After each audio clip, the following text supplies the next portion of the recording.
Hi friends, ರಿಷು Varshu ಕ್ರಿಯೇಷನ್ಸ್ಗೆ ಸ್ವಾಗತ.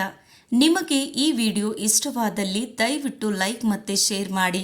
ಹಾಗೆ ನನ್ನ ಚಾನಲನ್ನು ಸಬ್ಸ್ಕ್ರೈಬ್ ಮಾಡೋದನ್ನು ಮಾತ್ರ ಮರಿಬೇಡಿ. ಪ್ರಶ್ನೆ 1. ಒಂಟೆ ತನ್ನ ಡುಬ್ಬವನ್ನು ಯಾವುದಕ್ಕಾಗಿ ಉಪಯೋಗಿಸುತ್ತದೆ? ಎ. ಕೊಬ್ಬು ಶೇಖರಣೆಗೆ, ಬಿ. ನೀರು ಶೇಖರಣೆಗೆ, ಸಿ. ಆಹಾರಕ್ಕಾಗಿ, ಡಿ. ಯಾವುದೂ ಅಲ್ಲ.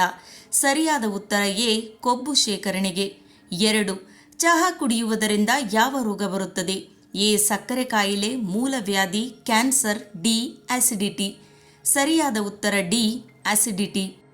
3. ಹಿಮೋಗ್ಲೋಬಿನ್ ಮುಖ್ಯವಾಗಿ ಈ ಲೋಹವನ್ನು ಒಳಗೊಂಡಿದೆ: ತಾಮ್ರ, ಕಬ್ಬಿಣ, ಸತು ಮತ್ತು ಪಂಚಲೋಹ. ಸರಿಯಾದ ಉತ್ತರ ಬಿ. ಕಬ್ಬಿಣ. 4. ಆಹಾರ ಯಾವ ಭಾಗದಲ್ಲಿ ಹೆಚ್ಚಾಗಿ ಪಚನಕ್ರಿಯೆಗೆ ಒಳಪಡುತ್ತದೆ? ದೊಡ್ಡ ಕರಳು, ಅನ್ನನಾಳ, ಸಣ್ಣ ಕರಳು, ಡಿ. ಹಲ್ಲು. ಸಿ. ಸರಿಯಾದ ಉತ್ತರ ಸಣ್ಣ ಕರಳು. 5. ಹೃದಯಾಘಾತ ಯಾವ ಕಾರಣದಿಂದ ಆಗುತ್ತದೆ? ಆಸಿಡಿಟಿ, ದೇಹದ ತೂಕ, ಕೊಲೆಸ್ಟ್ರಾಲ್ ಮತ್ತು ರಕ್ತದೊತ್ತಡ. ಸರಿಯಾದ ಉತ್ತರ ಸಿ. ಕೊಲೆಸ್ಟ್ರಾಲ್.